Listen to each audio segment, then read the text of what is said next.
Welcome back to Next Gen Investing. It's time to discuss our under 30 name today, that being Snap, with a near 12% rally last week. So an outperformer driven by some of the uncertainty of TikTok as well as some product innovation. But joining us now is George Tillis, senior markets correspondent for the network, for some more insight here where Snap, it's interesting to see the strength tied to TikTok, George. I don't know if I would necessarily read this as a good thing, but hey, clearly the street is.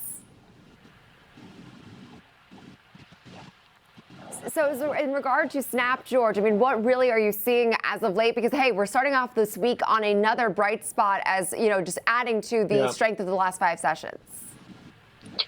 Well, yeah. So, I mean, first off, if you look at Snap and just from a technical standpoint, in the last couple of weeks, there's a tremendous amount of volume pickup.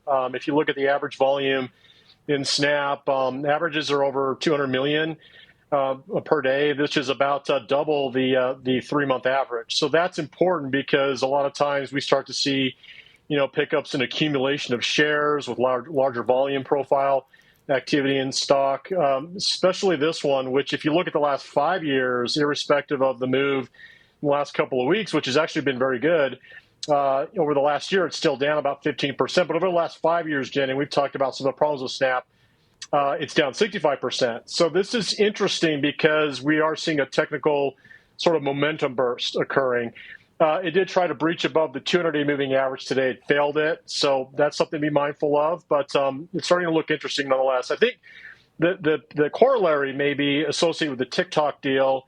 That could be part of what's happening here with Snap. But I don't necessarily see that being a very influential component or variable to why Snap is moving higher. I do suggest that one of the reasons it's moving higher is it's part of this whole group of stocks that are basically mid to smaller cap areas.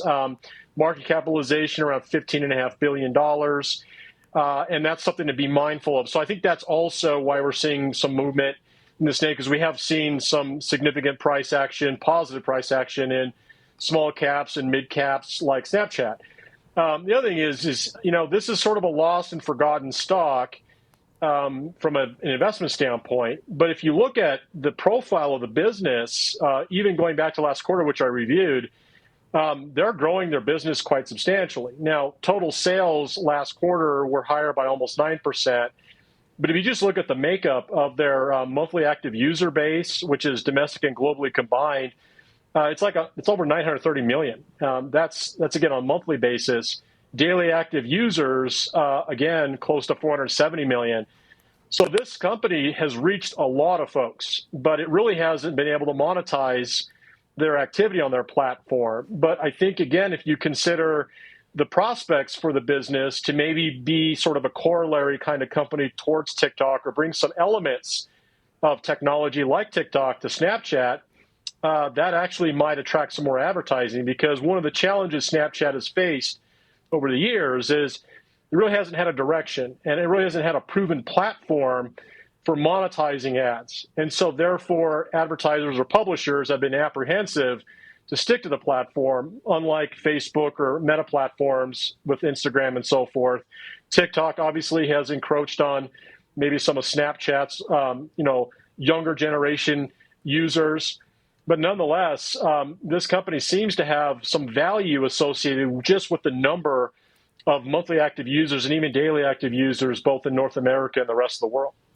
Yeah, and it's a good point. And I do tend to think of it as like, how is it even competing with some of these massive names that have just endless cash feels right now? But I mean, I guess they're in their own niche. I'm admittedly not a Snapchat user, never have been, so I can't speak to the product, but definitely smaller than its competitors. But perhaps that's a market that still seemingly works for them. So nice pop today to start off the week, adding to a nice 5 really session run we'd seen last week. So I appreciate it to George, of course, for the help today, breaking down all things Snap.